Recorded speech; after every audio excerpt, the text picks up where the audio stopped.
Hello everyone, welcome to our channel PCB Baba. आज हम लोग चोला डायनेस्टी के बारे में पढ़ेंगे, जो भारत के मुख्यतः साउथ साइड से थे। चोला डायनेस्टी के बारे में लिखा जाता है, चोला डायनेस्टी जो है वह एंटीक रूलिंग फैमिली थी। इसका मतलब यह है कि वह बहुत ही पुराने समय से यह डायनेस्टी चली आ रही है, क्योंकि इसके बारे में उल्लेख हमें महाभारत से तथा साथ ही साथ अशोक जो मौर्य साम्राज्य के राजा थे, उनकी राजधानी जो पाटलिपुत्र थी, वहाँ पर एक शिलालेख है, उसमें भी चोला डायनेस्टी के बारे में उल्लेख मिलता है। साथ ही साथ अशोक के जो ग्रैंडफादर थे चंद्रगुप्त मौर्य, उनके समकालीन उनके दरबार में एक व्यक्ति थे जिनका नाम था मेगास्थनीज। मेगास्थनीज ने एक बुक लिखी थी जिसका नाम था इंडिका। तो इस इंडिका नामक बुक में भी जो चोला डायनेस्टी उसके बारे में उल्लेख मिलता है। साथ ही साथ टोलेमी, यहाँ पे प्लोटिमी लिखा है, वो टोलेमी है। टोलेमी जो है वह एक नंबर थे मिस्र साइड के। तो उन्होंने भी अपने बुक में चोला डायनेस्टी के बारे में उल्लेख किया है। टोलेमी जो थे वो बहुत ही बड़े एस्ट्रोनॉमर थे। उन्होंने ही बताया था पृथ्वी का एक चक्कर लगाने में चंद्रमा को जो समय लगता है उसके बारे में इन्होंने प्रेडिक्शन किया था। तो इस हिसाब से चोला डायनेस्टी को सदर्न इंडिया का तमिल डायनेस्टी कहा जाता है, और ये बहुत ही लॉन्गेस्ट रूलिंग डायनेस्टी रही है हिस्ट्री की। तो चोला डायनेस्टी के बारे में हमें पता चलता है महाभारत से तथा अशोक के इंस्क्रिप्शन से, मेगास्थनीज और टोलेमी से। उसके बाद हमें ज़्यादातर इन्फॉर्मेशन इसकी पता चलती है संगम एज से।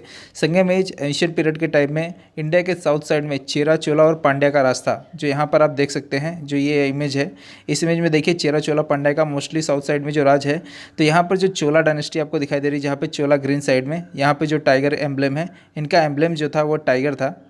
यहाँ पे आपको दिखाई दे रहा है जो एम्ब्लेम, ये टाइगर जो है इनका एम्ब्लेम था। और साथ ही साथ इनका राज था तिरुचि पर और तंजौर पर, जो तमिलनाडु में आता है। तिरुचि और तंजौर, ये इनका जो हेड होता था, यहाँ पे राज करते थे। और साथ ही साथ इनका कैपिटल था उरैयूर। और अर्ले जो संगम एज के जो चोलास थे उस समय के जो महान राजा हुए, उनका नाम था करईकालन। करईकालन ने अपने समय पे एक काम किया है, कल्लनई डैम बनाया है कावेरी रिवर के ऊपर, जो आज के समय पे भी है, जिसके कारण करईकालन का नाम आज भी पता चलता है। जो संगम एज के समय में एक महान राजा थे।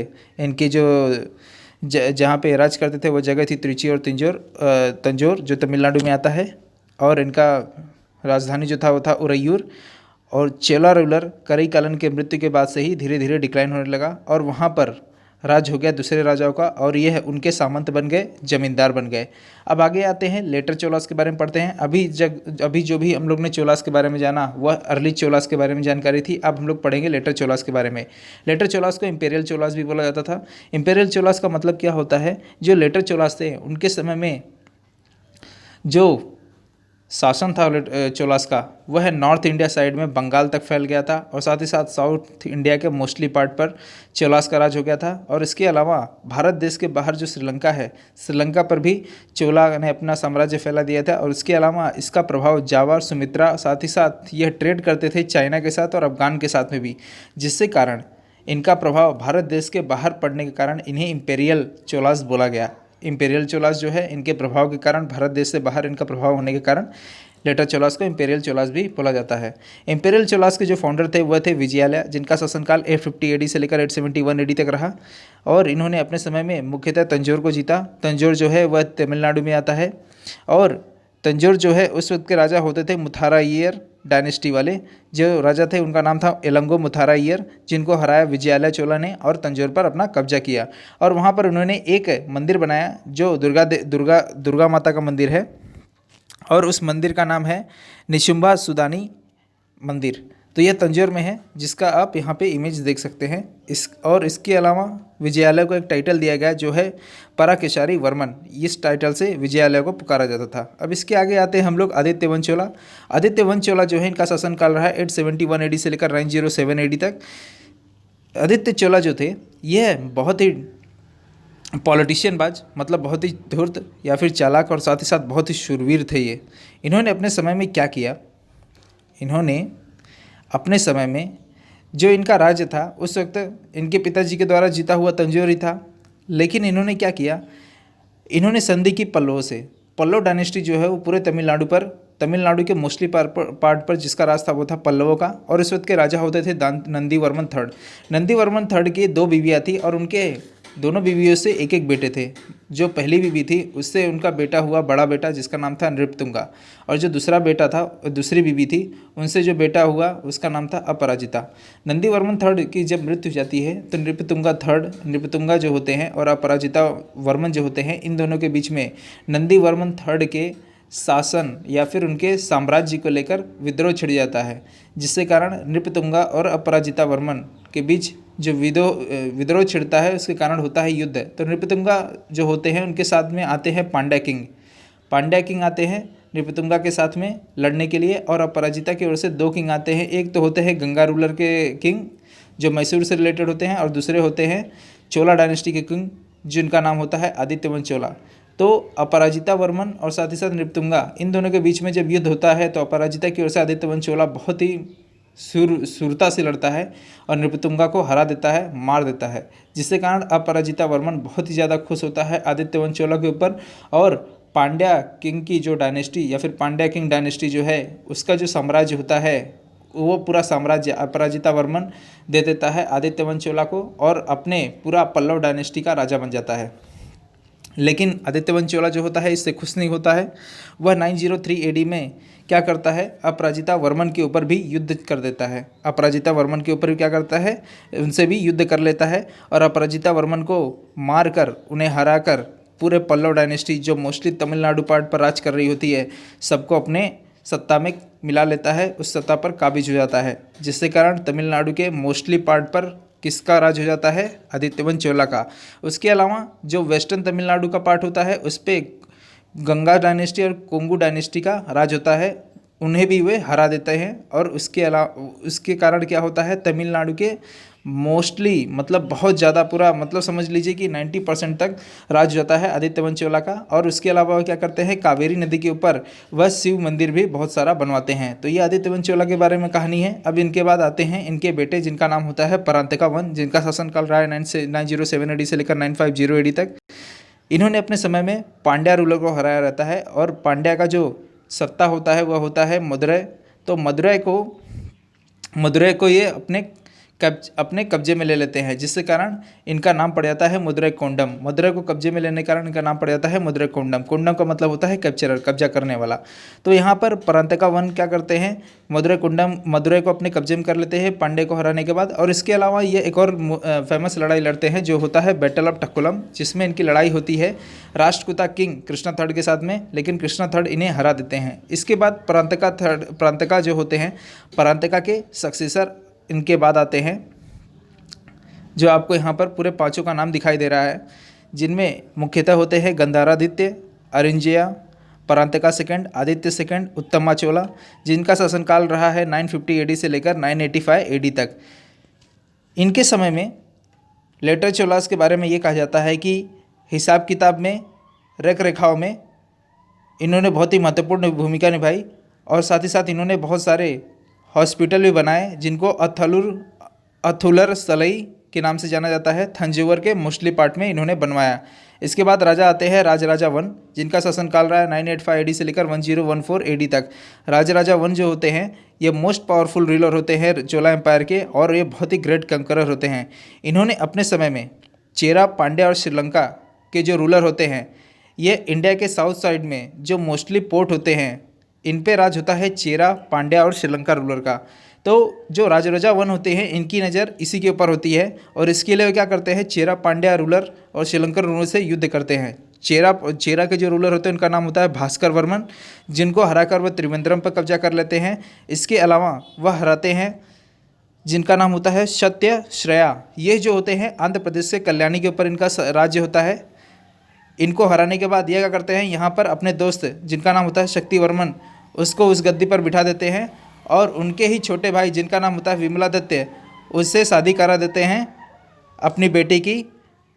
और इसके अलावा यह जो है मदुरै पर अपना कब्जा फिर से जमा लेते हैं, और श्रीलंका का जो उत्तरी भाग होता है, श्रीलंका के उत्तरी भाग पर यह अपना कब्जा जमा लेते हैं, और इसके बाद यह ट्रेड का काम करना शुरू कर देते हैं। इसके अलावा यह जो है भारत के पश्चिम साइड में जो देश होता है मालदीव, मालदीव पर ही क्या करते हैं, अपना कब्जा जमा लेते हैं उस वक्त के समय में, और वहाँ से वे अरब के साइड में ट्रेड, लेन देन, आयात निर्यात का काम करना शुरू कर देते हैं। अपने समय में ये बहुत ही फेमस टेम्पल बनाते हैं जिसका नाम होता है बृहदेश्वर टेम्पल या फिर राजेश्वर टेम्पल, जो तंजौर में है, जो लॉर्ड शिवा को डेडिकेटेड है, और ये द्रविड़ स्टाइल में टेम्पल बना है 1010 AD में। इसके अलावा इन्होंने तमिलनाडु के मुख्यतः पार्ट पर कब्जा किया जो है गंगावाड़ी, अधिकाईपाड़ी, नोलमबड़ी और मैसूर रीजन। मैसूर रीजन जो है कर्नाटका साइड में आता है। और इसके अलावा इन्होंने रायचूर द्वाब पर भी अपना कब्जा जमाया। रायचूर द्वाब कहाँ पर आता है? रायचूर द्वाब जो है, रायचूर द्वाब में जो द्वाब होता है, द्वाब का मतलब होता है दो नदियों के बीच की ज़मीन। और रायचूर द्वाब जो है वह आपको कृष्णा और तुंगभद्रा नदी जो बही है, कृष्णा और तुंगभद्रा के नदी के बीच में जो ज़मीन आता है वह बहुत ही फर्टाइल ज़मीन होने के कारण वह वेल्थ के पर्पज़ से बहुत ही इंपॉर्टेंट होती थी, जिसके ऊपर कब्जा किया राजा वर ने। इसके अलावा ये क्या करते हैं, ये अपने साम्राज्य को बहुत दूर सुदूर तक फैलाने के बाद इनकी मृत्यु हो जाती है 1014 AD के बाद। 1014 AD में इनकी मृत्यु हो जाती है। इनके समय में एक बुक लिखी गई थी जिनका नाम है वरीपोथागम। वरीपोथागम जो है वो रेवेन्यू रिकॉर्ड के हिसाब से इम्पोर्टेंट है। उनके समय में जो राजस्व या फिर जो खजानों को, जो राजकोष को भरा जाता था वह कैसे भरा जाता था, और उस वक्त के समय में रेवेन्यू ऑफिसर जो होते थे वह कैसे सिस्टम से और अरेंज होते थे, उनके बारे में बतलाया गया है वरीपोथागम में। ये देखिए यहाँ पर आपको टेम्पल का इमेज दिखाई दे रहा है, बृहदेश्वर टेम्पल का, द्रविड़ स्टाइल में बना हुआ है। आगे चलते हैं। इसके बाद आते हैं जो किंग, उनका नाम होता है राजेंद्रन वन, जिनका शासनकाल रहा है 1012 AD से लेकर 1044 AD तक। तो वो राजेंद्रन के बारे में पढ़ते हैं। इन्होंने अपने एम्पायर को कंसोलिडेट कर आगे और बढ़ाने की कोशिश की। इन्होंने अपने समय में रायचूर द्वाब में बढ़ रहे बगावत को दबाया और साथ ही साथ रायचूर द्वाब को सुरक्षित रखा। उसके अलावा इन्होंने नॉर्थ साइड की ओर कूच किया, नॉर्थ इंडिया की ओर, वाराणसी में अपनी जीत हासिल की, हैदराबाद में भी अपनी जीत हासिल की। इसके अलावा कर्नाटका में भी मालखेड़ को भी अपने कब्जे में लिया। और इसके अलावा इन्होंने साउथ इंडिया साइड में पूरा जो श्रीलंका है, राजा वन ने जो है नॉर्थ इंडिया पर ही कब्जा किया था, लेकिन राजेंद्र वन क्या करते हैं, पूरे श्रीलंका को अपने सत्ता के अंदर मिला लेते हैं, पूरे श्रीलंका पर अपनी जीत को हासिल कर लेते हैं। इसके अलावा ये अपने समय में चेरा, पांड्या और वेस्टर्न चालुक्यास को बुरी तरह क्रश कर देते हैं और यह नॉर्थ की ओर मुड़ते हैं और बंगाल, जो आज के समय में वेस्ट बंगाल और बांग्लादेश है, उसको पूरे जगह को महिपाला को हराकर पूरे जगह को अपने कब्जे में कर लेते हैं। राजेंद्र चोला को इस तरह से पूरे सत्ता को, इतने साम्राज्य को फैलाने के कारण इन्हें गंगईकोंडा चोला कहा गया। गंगईकोंडा चोला का मतलब होता है जो गंगा नदी का बहाव रहा है बंगाल की ओर, उसके आसपास की ज़मीन को जीतने के बाद इनको कहा गया कैप्चरर ऑफ गंगा, जिसके कारण इनका नाम पड़ गया गंगईकोंडा चोला। इसके अलावा इन्होंने जो मलेशिया है उस साइड में भी अभियान चलाया और वहाँ के राजाओं को हराकर उस जगह को भी अपने कब्जे में लिया। और इसके अलावा इन्होंने ट्रेड का भी काम किया, चाइना के साथ में आयात निर्यात का भी उस वक्त में काम किया। इन्होंने अपने समय में एक नई राजधानी बसाई जिसका नाम था गंगईकोंडा चोलापुरम, जो कावेरी घाटी में आती है। और 1025 AD में इन्होंने लड़ाई की सुमात्रा में भी, जो भारत देश के बाहर है, और वहाँ के जो एम्पायर थे श्री विजयन, उनको हराया और वहाँ पर भी अपना उन्होंने साम्राज्य स्थापित किया। 1015 से लेकर 1033 AD तक इन्होंने अपने समय में बहुत सारे राजदूत भेजे चाइना में लेन देन के हिसाब से, आयात निर्यात के लिए, और बिजनेस को जारी रखा। और इस तरह से राजेंद्र वन के समय में उनके सूरवीरता की जो ऊंचाई रही, या फिर चोला जो है, चोला बहुत ही सुख और समृद्ध राज्य बना, समृद्ध डायनेस्टी बना राजेंद्र वन के समय में। इसके बाद जो है सक्सेसर आते हैं बहुत सारे, जिनका यहाँ पे नाम लिखा गया है, जो 1018 AD से लेकर 1070 AD तक राज किए हैं। यहाँ पर आपको नीचे जो इमेज दिखाई दे रहा है राजेंद्र वन का इमेज है। इसके बाद जो इंपॉर्टेंट राजा आते हैं 1071 AD में आते हैं, जिनका नाम होता है कुलोटोंगा चोला। कुलोटोंगा चोला जो होते हैं वह राजेंद्र वन के नाती होते हैं, मतलब राजेंद्र वन के बेटी के ये बेटे होते हैं, जिनके पिताजी जो होते हैं वह दूसरे डायनेस्टी से होते हैं, जो होते हैं चेरा डायनेस्टी से, और जो इनकी माता जी होती हैं वो होती हैं चोला डायनेस्टी से। तो यह जो है अपने समय में जो मैं गलत बोल गया, जो इनके पिताजी होते हैं वो चालुक्य डायनेस्टी से होते हैं, सॉरी, हाँ, चालुक्य डायनेस्टी से होते हैं। और साथ ही साथ इनकी जो माता होती हैं वो होती हैं चोला डायनेस्टी से। तो चालुक्य और चोला डायनेस्टी, यह दोनों को मिलाकर यह जो है, ये दोनों को यूनाइटेड करने का काम करते हैं कुलोटुंगा चोला, क्योंकि इनके पिताजी जो होते हैं वो चालुक्य डायनेस्टी से होते हैं और उनकी माता जो होती हैं वो चोला डायनेस्टी से होती हैं। तो चालुक्य और चोला डायनेस्टी, जहाँ तक इनका साम्राज्य फैला होता है उसके राजा बन जाते हैं कुलोटुंगा चोला। तो इनको विरासत में ये सब पूरे साम्राज्य, इतनी भरी साम्राज्य के राजा ये बनते हैं। कुलोटुंगा वन अपने समय में बहुत ही फेमस लड़ाई लड़ते हैं विक्रमादित्य सिंह से, और उसे हराकर वह कलिंगा पर अपना कब्जा जमा लेते हैं। अपने समय में यह है जो चेरा पांड्या जो बगावत करते हैं या फिर विद्रोह करते हैं, इनको ये दबा देते हैं। लेकिन अपने देश में ही लोगों को दबाने में इतना बिजी रहते हैं कि श्रीलंका के ऊपर इनका जो कंट्रोल होता है उसे वे बुरी तरह से लूज़ कर देते हैं, जिसके कारण श्रीलंका में बहुत सारे नए राजाओं का उदय होने लगता है। खामेर किंग जो सूर्यवर्मन सेकंड होते हैं, जो कंबोडिया में मंदिर बना है अंकोर वाट, जो लॉर्ड विष्णु को डेडिकेटेड है, उनको बनाने वाले हैं सूर्यवर्मन सेकंड। बहुत ही इंपॉर्टेंट पॉइंट है। इन्होंने बहुत सारे बहुमूल्य कीमती जेवर भेजे थे कुलोटुंगा चेल को, जिन्होंने चिदम्बरम करके एक टेम्पल है वहाँ पर इन्होंने दान कर दिया था।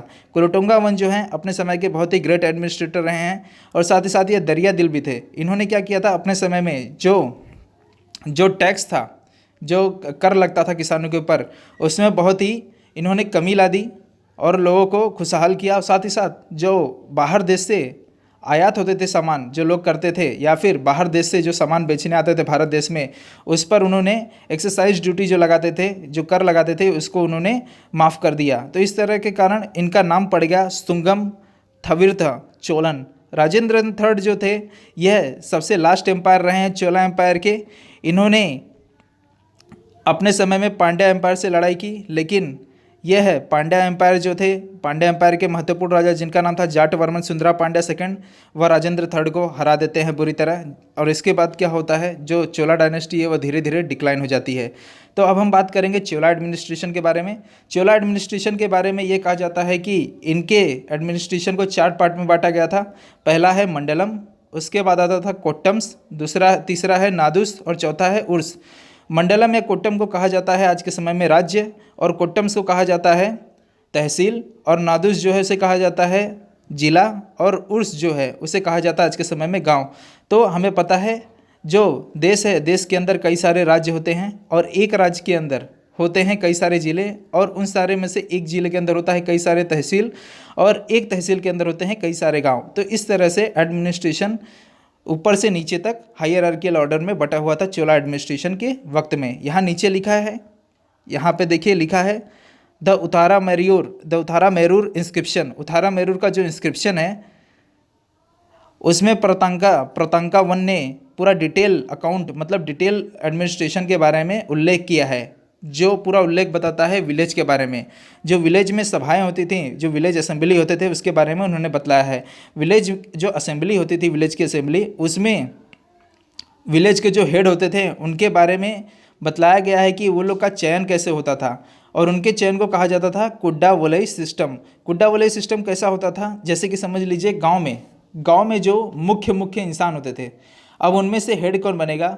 हेड बनाने के लिए वो लोग क्या करते थे, समझ लीजिए एक पॉट रखते थे, और उस पॉट के अंदर करीब करीब 30 आदमियों के नाम, जो गांव के मुख्य लोग होते थे, उन लोग का नाम डाल दिया जाता था चिट्ठी में, और चिट्ठी में रख के उनका नाम लिखकर उस पॉट में डाल दिया जाता था। बाद में किसी एक बच्चे के द्वारा, या फिर बॉय हो या फिर गर्ल, उसके द्वारा किसी एक चिट्ठी को उठवाया जाता था, और इस चिट्ठी में जिसका नाम आता था वह जो है उस जगह का हेड हो जाता था। तो इस सिस्टम को कहा जाता था कुडा वलई सिस्टम। तो वहाँ पर बहुत सारे, उस समय में जो गांव होते थे, गांव में बहुत सारे, गांव को अच्छी तरह से संचालित करने के लिए उस वक्त में बहुत सारे जो है सिस्टम बने हुए थे, जिनको उस समय में कहा जाता था वरियम्स। वरियम्स क्या होते थे, यह जो मेल होते हैं, जो पुरुष होते हैं, उनको एक एक पार्ट मिला होता था, एक एक काम मिला होता था, मतलब एक एक काम की पदवी मिली होती थी। जैसे कि आज के समय में गांव में प्रधान होते हैं, बीटीसी होते हैं, उसी तरह क्या होते थे उस समय में, जिस तरह से गांव होता था उस तरह से वहाँ के बहुत सारे हेड भी होते थे, और उसमें उन लोगों को कहा जाता था वरियम्स। और उस वरियम्स में आते थे बहुत सारे लोग, जैसे एरी वेरियम्स, थोट्टा वेरियम्स, पंचा वेरियम्स, पौन वेरियम, पूरा वुवारी वेरियम्स। इन सब का मतलब क्या होता है, इसे हम लोग अच्छी तरह से आइए समझते हैं।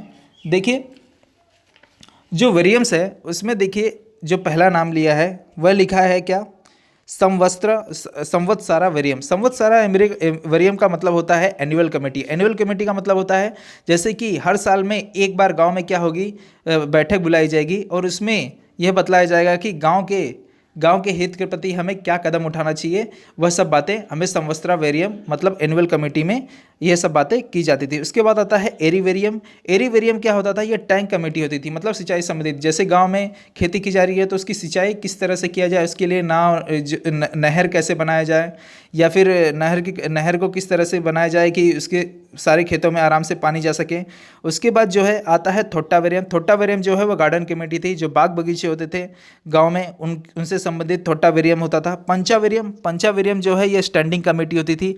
अगर किसी सब्जेक्ट में अगर कोई क्राइम होता है या फिर कोई बात होती है तो उस पर निर्णय कैसे लेना है, या फिर उसको राजा के पास लेना है, ले जाना है, तो ये सब निर्णय लेने का काम कौन करता था, पंचा वेरियम करता था। पंचा वेरियम के बाद आता है पॉन वेरियम। पॉन वेरियम मतलब गोल्ड कमेटी, मतलब गांव में जो धन से संबंधित बातें होती थी, कर से संबंधित बातें होती थी, वह सब बातें कौन देखता था, वह सब गोल्ड कमेटी देखती थी। उसके बाद जो है आते हैं पूरा विवारी वेरियम। पूरा विवारी वेरियम क्या होते हैं, यह जो होते हैं इंचार्ज होते हैं लैंड के ड्यूज के। ये क्या होता है, जैसे कि जो ज़मीन है, ज़मीन का कर देना हो या फिर ज़मीन का कर नहीं दिया हो तो उसके बारे में क्या करना है, यह सब के बारे में बताया जाता था पूर्ववारी वेरियम के। मतलब कि ये सब जो है यह इंचार्ज होते थे डायरेक्ट राजा की ओर से। यही क्या करते थे, जो कर देना होता था 1/8%, वह 1/8% कर कैसे देना है और कब देना है, ये सब के बारे में पूरा लेखा जोखा पूर्ववारी वेरियम रखती थी। तो इस तरह से विलेज में बहुत सारी असेंबलीज होती थी जो गांव के हितों के प्रति ध्यान रखती थी। तो ये सब वेरियम्स के बारे में लिखा गया है। और इसके अलावा लिखा गया है कि यह जो मेंबर होते थे यह गांव कितना बड़ा है उसके हिसाब से ये वेरियम्स रखे जाते थे। अगर गांव बहुत ज़्यादा बड़ा है तो वेरियम्स में बहुत सारे लोग बैठेंगे, बहुत सारे लोग रहेंगे। और अगर गांव छोटा है तो वेरियम्स में आदमी जो हैं उस गांव के हिसाब से रहेंगे। तो यह वेरियम्स से रहा, वेरियम्स के बारे में जानकारी। अब आते हैं socio economic condition. Socio economic condition में बोला गया है कि चोला डायनेस्टी के समय में कास्ट और सब कास्ट थे, मतलब बड़े कास्ट के लोग, छोटे कास्ट के लोग, ये सब प्रचलित था। उसके अलावा सती और देवदासी, ये सब भी सिस्टम उस वक्त में प्रचलित था। सती का मतलब होता है जैसे कोई मर गया पति तो उसके साथ में उस औरत को जलना पड़ता था, ये सती हो गया। और देवदासी का मतलब होता है गांव में जो देखिए समझ लीजिए जो मंदिर होता है, मंदिर में क्या होता है, जो डांसर होते हैं, जैसे कि टेम्पल कोई है, जो हिंदू टेम्पल है, हिंदू टेम्पल में क्या होता है, कोई फीमेल होते हैं, जो फीमेल क्या करते हैं उसमें पूजा के करने के साथ साथ में गाना गाते हैं, डांस करते हैं। तो वह क्या होता है, वंशानुगत था, मतलब उसकी जो बेटी आएगी वो भी क्या करेगी, वही काम करेगी। तो देवदासी जो होते हैं वह जो मूर्तियाँ होती है गॉड की, उनकी दासी होती हैं, जिसे कहा जाता है देवदासी। तो ये, और इसके अलावा वुमेन का और क्या काम होता था, वुमेन का काम ये भी था कि ये से क्या करती थी, पैसा बचाने का भी काम करती थी, जिसे कहा जाता था सिस्टम को सिरुपद्दू। और इसके अलावा कुशल कारीगर, वेविंग इंडस्ट्री, मेटल वर्क्स, धातु के काम भी उस वक्त में बहुत ही प्रचलन में थे। कमर्शियल कॉन्टैक्ट्स, जो वाणिज्य व्यापार के कॉन्टैक्ट्स जो थे वह बहुत सारे दूसरे देशों के साथ में भी थे, जैसे चाइना हुआ, सुमात्रा, जावा, अरबिया, इन सब के साथ में क्या था, कमर्शियल कॉन्टैक्ट ट्रेड था। इंपोर्ट एक्सपोर्ट का काम था चोला डायनेस्टी के समय में। रिलीजन एंड एजुकेशन के समय में, रिलीजन और एजुकेशन में क्या बतलाया गया है चोला किंग्स के बारे में, चोला किंग्स के बारे में बतलाया गया है कि वह क्या थे, वह मुख्यतः शिव जी और विष्णु की पूजा करते थे। और इसके अलावा वह टॉलरेंट भी थे दूसरे धर्म के प्रति, मतलब दूसरे धर्म का भी ये सम्मान करते थे, जैसे कि बुद्धिज्म का ये सम्मान करते थे। चोला डायनेस्टी के समय में टेम्पल और मठ, मंदिर और जो मठ होते थे वह क्या थे, वह शिक्षा के केंद्र थे। और इसके बारे में हमें मालूम पड़ता है शिलालेख से, जो कि एनावेरियम, थिरुमुक्कडल और साथ ही साथ थिरुभुवनम, यह सब शिलालेख जो है जो तमिलनाडु में पाए जाते हैं, वहाँ पर यह जो है मंदिर और मठ के बारे में डिटेल इन्फॉर्मेशन देते हैं कि शिक्षा कैसे वहाँ पे पाई जाती थी। अब इसके आगे हम लोग बात करते हैं लिटरेचर के बारे में। लिटरेचर के बारे में क्या लिखा गया है कि उस वक्त में रामायण लिखा गया था कंबर ऋषि के द्वारा। और उसके अलावा लिखा है पेरिया पूर्णम और थिरुतोंडर पूर्णम बाय सेकिजार। देखिए यहाँ पे जो लिटरेचर के नाम लिखे हैं पूरे यहाँ पे लिखे हुए हैं, आप चाहे तो वहाँ पे इसे मिलान कर सकते हैं, कोई दिक्कत नहीं है। देखिए यहाँ पे लिखा है पेरिया पूर्णम और थिरुतोंडर पूर्णम, ये लिखा गया है सेकिजार के द्वारा। देखिए पेरिया पूर्णम और थिरुतोंडर पूर्णम ये क्या है, यह जो बुक है, यह बुक जो है यह एक बुक का खंड है। खंड का मतलब क्या होगा, जैसे देखिए हमारा जो बुक है रामायण, रामायण में टोटल कितने खंड हैं? 7 खंड है। जैसे बालकांड, अयोध्या कांड, अरण्य कांड, किष्किंधा कांड, सुंदर कांड, लंका कांड, उत्तराखंड। तो ये जो 7 कांड आपको दिखाई दे रहे हैं, ये 7 कांड में से मैं अगर किसी एक कांड का नाम लिख दूं तो मैं क्या बोलूँगा? यह एक बुक का खंड है। तो वैसे ही जो यह पेरिया पूर्णम है या फिर थिरु तोंडर पूर्णम है, यह एक बुक का खंड है और इस बुक का नाम है तमिल शैव। तमिल शैव एक बहुत ही महाकाव्य है तमिलनाडु का। उसके 12 खंड है टोटल। कितने भाग हैं? 12 भाग। और उस 12 भाग में से एक भाग जो है वह है पेरिया पूर्णम या फिर थिरु तोंडर पूर्णम, जो लिखा गया है सेकीजार के द्वारा। ये इसके बारे में बतलाया गया है। उसके बाद लिखा है, नीचे क्या लिखा गया है? नंबीदार नंबी कंपाइल्ड पन्नी रुथि रुमुराई। लिखा है नंबीदार नंबी करके एक बुक। नंबीदार नंबी जो है एक लेखक थे, जिन्होंने आसपास के लोगों से इंफॉर्मेशन प्राप्त करके उन्होंने एक बुक लिखी जो शिव जी के ऊपर है। शिव जी के ऊपर भजन या फिर स्रोत गाने ये सब लिखे गए हैं उसमें, जिस बुक का नाम है पन्नी रुथि रुमुराई। यह जो है ये शिव जी के ऊपर भजन लिखे गए हैं, उस सब से ये रिलेटेड बुक है। उसके बाद आता है नलई रेड्डी व्यापरा भंडनम। यह जो है यह विष्णु जी के ऊपर बुक लिखी गई है, नलई जो जिसका नाम है नलई रेड्डी व्यापरा भंडम। यह जो है किसके द्वारा लिखा गया है? ये नाथ मुनि के द्वारा लिखा गया है। और यह बुक किससे रिलेटेड है? यह विष्णु जी से रिलेटेड बुक है। इसके बारे में अगर मैं बताऊं तो नलैयर, जो नलई लिखा है नलई रेड्डी, इसका मतलब होता है 4,000। इसका मतलब क्या होता है? 4,000। और दिव्य यहाँ पे जो लिखा व्यापार भंडम, इसका मतलब होता है कि ये रिलेटेड है श्री कृष्ण से। किससे रिलेटेड है? श्री कृष्ण या विष्णु से रिलेटेड है। तो इसमें क्या है? 4,000 स्रोत लिखे गए हैं जो विष्णु से रिलेटेड है, जिसका नाम है नलई रेड्डी व्यापारा भंडम। इसके आगे लिखा है मुआरुला कुलोटुंगा पिल्लई ठाका यगा परनी, जो लिखा गया है ओटाकुत्तर के द्वारा। ओटाकुत्तर क्या है? ये लेखक है जिन्होंने अपने समय में 3 बुकें लिखी थी। और ये 3 बुक किससे रिलेटेड हैं? विक्रम चोला, कुलोटुंगा चोला और राजा चोला।